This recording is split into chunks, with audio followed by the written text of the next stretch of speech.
God's Heroes of the Old Testament. Ruth. There was once a lady called Naomi, and she lived in a land far away from her home called Moab.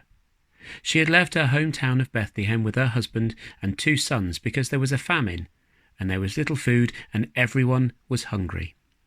When they grew up, her sons married local girls, Orpah and Ruth, and they became part of her family.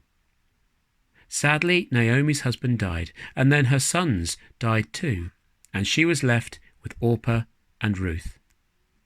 Naomi heard that the Lord had helped the people of Israel, and food had been provided back home. She decided to go back to Bethlehem and told Orpah and Ruth to stay in Moab and find new husbands. While Orpah returned to her mother's home, Ruth clung to Naomi and said, "Don't ask me to leave you or to turn back from you." Naomi replied, "Don't you want to stay here in your own land?" "No," said Ruth. "Where you go, I will go, and where you stay, I will stay. Your people will be my people, and your God, my God."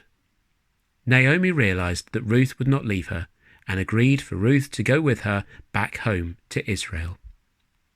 When they arrived back in Bethlehem, Ruth decided to go into the fields during the barley harvest to pick up leftover stalks of barley. Ruth worked behind the harvesters in a field that belonged to a man named Boaz. Boaz was a kind and very wealthy man who believed in God, and when he heard that Naomi had returned with Ruth and that Ruth was working in his field, he went to speak to her. "My name is Boaz," he said. "Please help yourself to water from my water jars if you're thirsty." "Thank you, sir," said Ruth.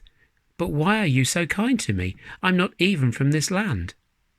Boaz replied, "I have heard of your kindness towards Naomi, and I believe the Lord God of Israel will bless you and show his kindness to you and reward you." Ruth told Naomi all about this man who had been kind to her. Naomi said, "Boaz is a relation of my husband's. What a blessing that he is so kind to you."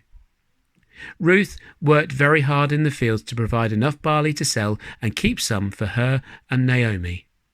Meanwhile, Boaz told his friends and elders that he wanted to buy the land that Naomi's husband had owned. He did this so that he could marry Ruth.